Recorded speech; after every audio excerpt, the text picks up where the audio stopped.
Olá pessoal, eu tô aqui mais uma vez com o Marden Machado, pela terceira vez, né? O Marden é recordista aqui de collabs no canal.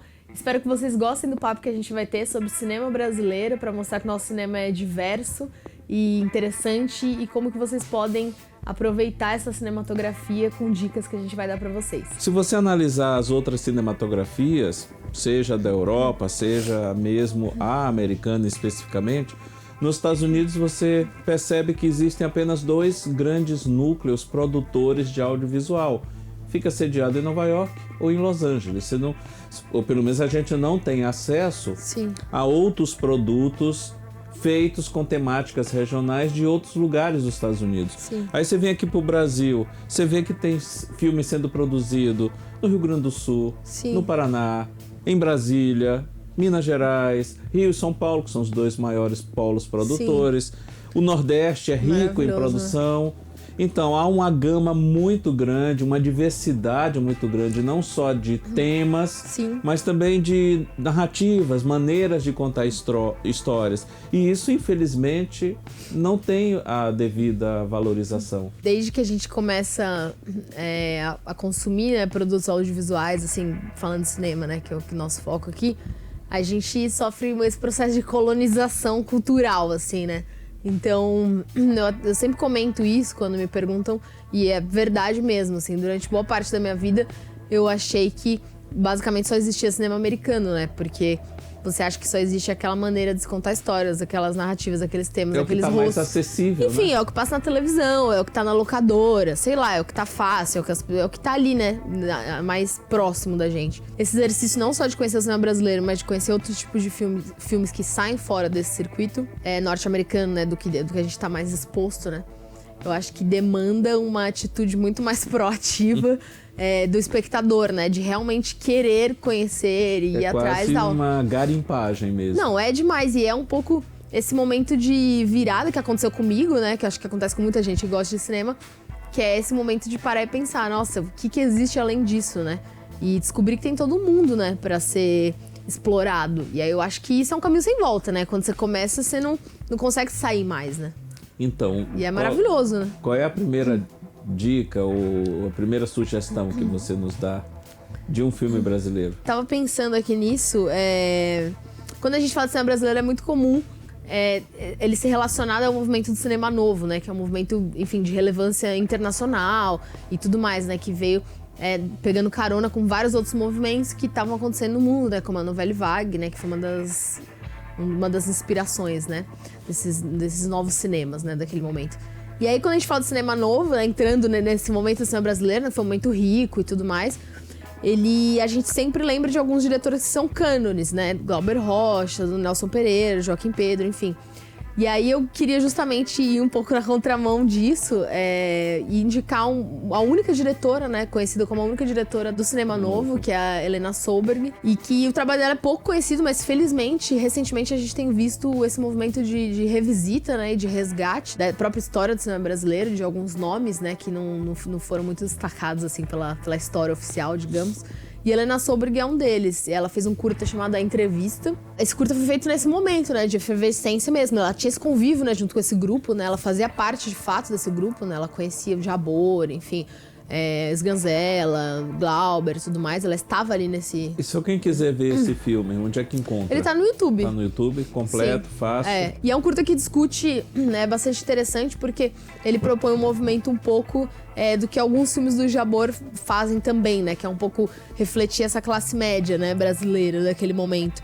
Então, em linhas gerais, esse curta fala sobre como as mulheres, né, de uma classe média alta, que é a classe da qual a Helena Solberg faz parte. Então, isso é muito legal, porque no primeiro trabalho dela, ela já vai um pouco na contramão do que a maior parte dos filmes do cinema novo faziam, né, que era se voltar pro Nordeste, enfim, pra favela, pra questões dessa natureza.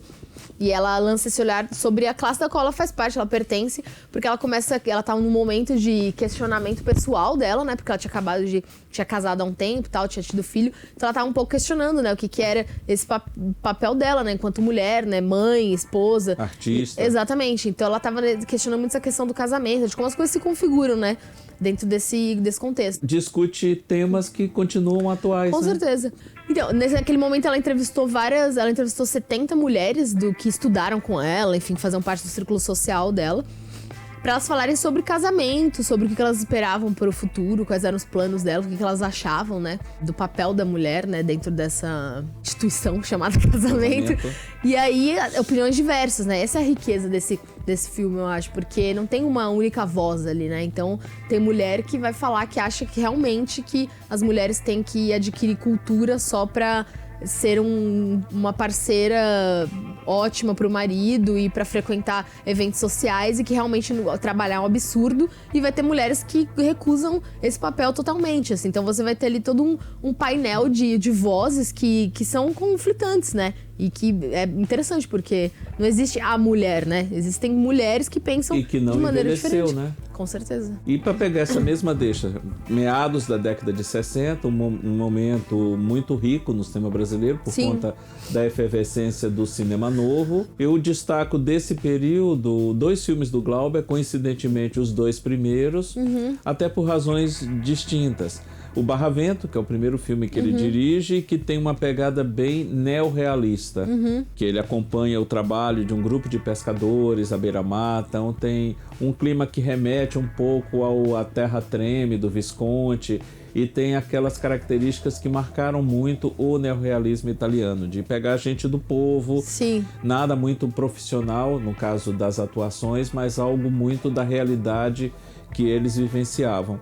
E o seguinte, que é o Deus e o Diabo na Terra do Sol, que apesar de manter algumas características ainda do neorrealismo, onde ele mistura atores profissionais com pessoas do povo, ele já tem uma pegada narrativa muito mais próxima da Nouvelle Vague. Para mim, no final das contas, é a grande síntese do cinema novo brasileiro, de misturar bem essas duas correntes, né? Tem muitos elementos neorrealistas e muitos elementos também da Nouvelle Vague, até pela formação, o histórico em comum que o Glauber tinha em relação aos cineastas franceses.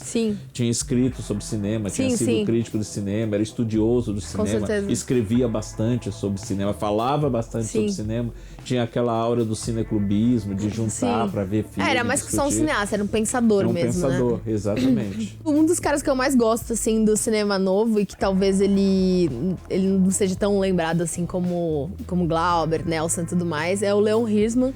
Eu gosto muito do trabalho dele. Que teve atritos com a turminha do cinema novo, né? Sim, não seria, sei lá, eu acho que não poderia ser considerado assim no núcleo duro do cinema novo, né? Ele tava ali. Se a gente fosse usar um termo muito usado ultimamente, ele seria tipo um Nutella do cinema novo. Não seria um raiz. Exatamente. Eu gosto muito do trabalho dele, e um dos filmes brasileiros que eu mais gosto, que eu fiquei muito impactada quando eu assisti, A Falecida, que também marca a estreia da Fernanda Montenegro no cinema, né? Que eu acho que é um marco por isso também. E ele conta uma história da Zulmira, né? Que é uma mulher que mora num bairro de classe baixa, né? No Rio de Janeiro. E ela sonha com um enterro luxuoso, né? E é muito interessante também porque eu tava comentando aqui nos bastidores com você, fizeram um curta, né? Que chama Dama do Estácio, que é com a Fernanda Montenegro de 2012, né? Até mais recente. E esse curta retoma a personagem da Zulmira, só que nesse curta a própria Fernanda Montenegro, ela é uma prostituta. E tem a ver com essa história da morte também, né? Então dá uma atualizada na história, né? De alguma forma, mas retoma esse personagem icônico que marcou a carreira dela. E que tem uma das cenas, eu acho que mais antológicas do cinema brasileiro, né? Que é aquela famosa cena da chuva, né? Que ela tá no quintal, assim, da casa e tudo mais. O filme captura muito do Rio de Janeiro, né? Daquela época e tudo mais. E um pouco dessas tramas, assim, né? Porque tem toda uma história, né? A premissa já é bem louca, né? Se for parar pra pensar, né? Essa obsessão dela com a coisa do enterro e tudo mais. E ela não tem condições. E como que essa história vai desenrolar. E chega num determinado momento, né? O marido vai tentar... Ela morre, né? E o marido vai tentar ir atrás de realizar esse sonho dela. E é aí que a história vai se desvelando pra gente, né? De uma forma surpreendente. E já que a gente está ainda nessa década de 60 e tudo, um outro grande cineasta que nunca recebeu o valor devido, a exemplo do Leon Hirschman, e que faria 90 anos esse ano, né? A gente conversou um pouco sobre ele antes, que é o Walter Hugo Cury. Que eu gosto muito. Que ele era meio muito mal visto, né? Pelo Antonioni brasileiro. Exatamente. Bergman brasileiro também, Bergman, né? Já. Também é. Bergman e Antonioni tem muitos pontos em comum. Exato, eu Coincidentemente morreram no mesmo dia até. Sério? Os dois, o Bergman e o Antonioni. É verdade. Morreram no mesmo dia. O Curi faria 90 anos, né, esse ano. Inclusive, tem um amigo meu, o Doni Corrêa, que faz vídeos aqui pro canal e tudo mais, tem curso no Cinemascope. Ele fez uma matéria agora recentemente pra revista Cult, especial, né? A capa é sobre os 90 anos do Curi. Do Curi. Ele é mais lembrado pelo filme Proibido com a Xuxa. Exatamente, Amor Estranho Amor. Que maneira terrível de ser lembrado, né? Depois de tudo que ele fez. Mas é curioso isso, né? Eu espero que por conta desse aniversário de 90 anos dele e tudo mais, coisas aconteçam, né, em torno dessa data. Mas eu consegui conferir alguns filmes dele. É isso que eu ia perguntar. O que você destacaria do Curi? Eu destacaria... Eu gosto de bastante coisa dele, assim. Eu tô também nesse processo de descoberta e redescoberta, né, das coisas dele e tudo mais. Não assisti tudo, mas tô nessa... Porque é um pouco difícil encontrar tudo dele, tem coisas que são né? muito difíceis. Eu consegui assistir algumas coisas quando teve uma mostra no ano passado na Cinemateca Brasileira da Nicole Puzzi. E aí tinha 3 filmes do Curi, eu consegui assistir 2. O Eu e o Eros, Deus do Amor, né? Que estavam assistindo película e tudo mais. Foi uma experiência incrível. Mas o filme que eu vou destacar aqui hoje é As Amorosas. E é um filme do começo da carreira dele, né? E foi o filme indicado do Brasil pro Oscar naquele ano. Acho que é um filme de 68. Já li algumas críticas sugerindo que esse talvez seja um dos únicos filmes em que o Curi faz alguma alusão, mesmo que de maneira indireta, ao estado de coisas, assim, com relação à política, né? E ao Brasil daquele momento. E naquele momento, momento bem difícil. Bem crucial, momento de exato. AI-5, momento bem pesado. Exato, porque o Curi justamente ele era acusado por essa turminha do cinema novo de ser uma pessoa totalmente alienada, né? Politicamente do que estava acontecendo no Brasil. E, enfim, ele era um pequeno burguês que só se importava com questões mundanas e que... Existenciais, e quem se importa com isso, né? Então, eu acho interessante esse filme também porque eu acho que ele distou um pouco também, pelo menos ele foi recebido, né, de maneira diferenciada, porque ele traz toda essa questão da insatisfação, né, e dos questionamentos da juventude e tal, que eu acho que 68, né, é um ano emblemático, né, nesse sentido. Então eu acho que se teve um filme do Curi que flertou um pouco com questões que, lógico, tem a questão existencialista ali muito forte, né, através do personagem Marcelo, que acaba virando um personagem ícone, né, na filmografia dele. E da mesma forma que alguns artistas costumam dar o mesmo nome para as personagens de vários dos seus filmes, no caso do Curi é o Marcelo. Que vai passando por evoluções, né? Começa lá como estudante, depois vira um cara de meia idade, enfim, isso daí até chegar o eu. Exato. Então é bem legal, assim, conhecer esse trabalho do Curi. É incrível porque fazer cinema em São Paulo, né? E eu acho que a gente tá tão acostumado a pensar nesses filmes dessa época muito centrados no Rio, né? E aí, pra mim, né, que sou de São Paulo, é muito interessante ver como ele capturou, né, a cidade de São Paulo nesse momento, assim. Então eu acho que sai um pouco dessa história, assim, Nordeste, Rio de Janeiro, e é um outro viés, assim, também. É interessante ver a cidade naquele momento. Então, pegando essa deixa sua de São Paulo, que tá fora do eixo mais badalado, que é o Rio de Janeiro, e você mencionou o Nordeste. Vamos pro cinema do Nordeste? Vamos. Onde se tem o maior sopro de criatividade. Sim, nossa, eu vou te falar que dos últimos 15 anos, eu acho que o melhor cinema brasileiro sai dali, assim. Sem dúvida alguma. Eu afirmo isso sem a menor dúvida. E temos alguns cineastas muito bons. O legal no Nordeste é que isso tá bem espalhado. Tem gente fazendo coisa boa na Bahia, em Pernambuco, no Ceará. Aí eu destacaria o Carinha Inus, o Kleber Mendonça Filho, Cláudio Assis, Marcelo Gomes, o Sérgio Machado. Com certeza, só pra citar. muita coisa. Mas tem uma mulher nessa turma aí, né? Tem, com certeza. Tem a Renata Pinheiro, que ela é pernambucana. Ela é diretora de arte, ela trabalhou em vários longas do Cláudio Assis, inclusive, no Texas Hotel, que é um curta, no Amarelo Manga, Baixo das Bestas. Ela tem uma série de trabalhos junto com esses caras, né, com Marcelo Gomes e o Tom Lacerda e tudo mais. Ela dirigiu alguns curtas, né, em parceria com o marido dela, o Sérgio Oliveira. Até que em 2013, ela dirigiu sozinha, né, o primeiro longa dela, que é Amor, Plástico e Barulho, que é a minha indicação. E pasme, né? O que se falou muito na época, né? Pra surpresa da própria, porque eu tive a chance de entrevistá-la uma vez, ela nem tinha se dado conta disso, de que ela foi a primeira mulher a dirigir um longa em Pernambuco. 2013. Ontem, né? Pois é. Nem ela tinha se dado conta, sabe? Quando a imprensa começou a levantar isso, ela ficou impressionada, assim. Porque Deve ter tido algum outro, né? não é possível, né? Só que não. E esse filme é muito, muito legal, porque ele traz a Maeve Dinkins, né? Que apesar de não ser pernambucana, já virou um ícone do cinema pernambucano. Eu brinco, mas é verdade. É basicamente a história da malvada no cenário do Tecnobrega, na periferia de Recife, assim. Porque tem essa história, né? De uma pessoa que tá em uma espécie de decadência, né? Numa saída, movimento de saída de cena. Enquanto uma pessoa mais jovem tá ali ascendendo, enquanto a outra tá caindo, né? Então tipo, nasce uma estrela. Tecnobrega. Total. E aí tem esse universo, né, do Tecnobrega, que é muito distante pra gente. Então é interessante, acredito que para as pessoas que vivem isso lá, já é uma coisa mais próxima, assim. E aí conta essa história dessas duas cantoras, né, de uma banda de Tecnobrega que tá vivendo esse momento. Então, um momento de desilusão com esse sucesso que nunca chegou, né, sucesso de fato, né, que nunca chegou. E todos os perrengues, né, que elas vivem com a banda e tal.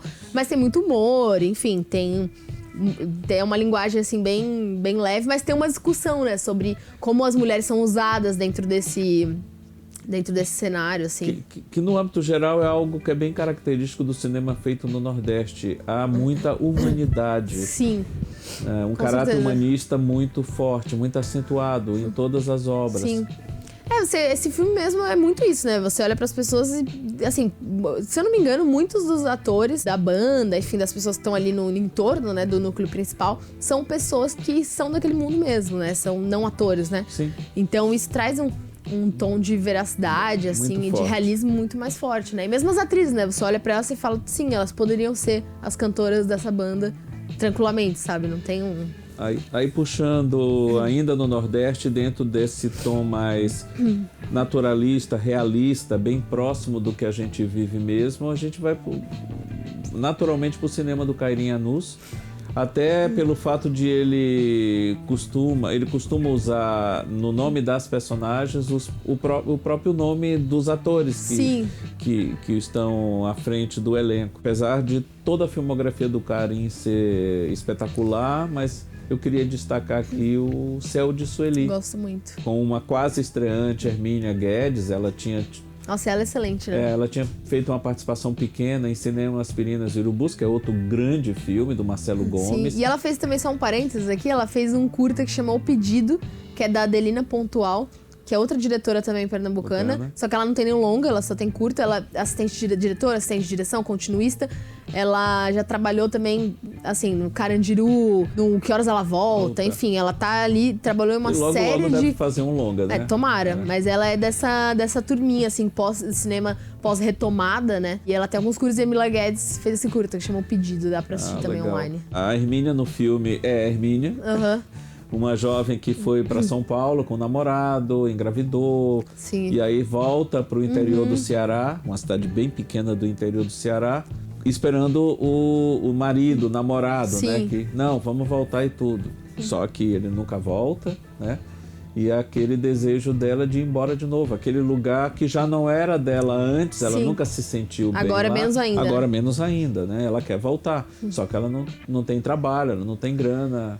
E não necessariamente ela quer voltar pra São Paulo também. Não, ela quer ir pro sul. Eu lembro que tem uma cena muito boa que ela vai comprar uma passagem, né? E aí ela fala assim, a pessoa pergunta no guichê, pra onde você quer ir lá? Pro lugar mais longe que puder daqui. Aí a pessoa fala, é lugar X, que é um lugar tipo no Rio Grande do Sul, que é o lugar mais longe mesmo. Exato. E aí ela fala, então é pra lá que eu quero ir, assim. Justamente para conseguir dinheiro, ela não quer se prostituir, como muitas das amigas dela terminaram se prostituindo, justamente por não ter expectativa nenhuma. Ela resolve rifar o próprio corpo para uma noite paradisíaca. Daí que vem o Céu de Sueli, que é o nome que ela adota para essa empreitada, né? Sim. E o filme trabalha muito bem nisso, traz à tona outras questões da região, de relacionamentos antigos, de convivência com a família. E tem o João Miguel. João Miguel. Que faz o também, João, o ex-namorado dela. Que é maravilhoso, sim. E esse ano, em particular, dois grandes filmes de dois grandes cineastas nordestinos, dois pernambucanos. Aliás, três, no caso, dois pernambucanos e um cearense, né? Que foram bastante premiados no Festival de Cannes, né? Cannes foi maravilhoso, né? Tem um Bacurau, do Kleber Mendonça Filho, com o Juliano Dornelles. E A Vida Invisível de Eurídice Guzmão, que é do Cairim também. Não dá pra falar de cinema brasileiro sem falar de cinema pernambucano, né? Tem o trabalho do Gabriel Mascaro também, que eu gosto muito. Sim, tem o Boi Neon, e tem um novo filme Doméstica, dele, que é o documentário que eu adoro. E tem o novo Divino Amor, que eu acho que se passa mais no eixo Rio-São Paulo, pelo menos pelo pouco que eu vi do filme. Sim, mas o Boi Neon é um grande trabalho. Não, é muito bom o trabalho dele. Eu gosto do trabalho dele como documentarista também, na ficção. Acho que ele é bem... Ele é dessa nova geração, né? Mais de cineastas mais jovens, mas que tem já um trabalho belíssimo. Que tem a Maeve Jinx também, né? No Boi Neon. Sim, ela tá muito recorrente aí. Sim. E vindo mais pro presente, o que é que a gente pode destacar para fechar com trabalhos e artistas mais contemporâneos? Olha, eu vou te falar que vou ter que puxar a sardinha para as mulheres diretoras. Eu gosto demais, assim, do trabalho da Juliana Rojas e do Marco Dutra, né? Eles fazem um trabalho em parceria que é bem interessante. Eles são expoentes, assim, dessa geração, sem dúvida. O que é que você destacaria deles? Eu gosto muito de As Boas Maneiras, que é o mais recente. Mas também gosto do Trabalhar Cansa, que é outra parceria deles. Foi o primeiro trabalho deles. Foi a primeira parceria deles, Trabalhar Cansa.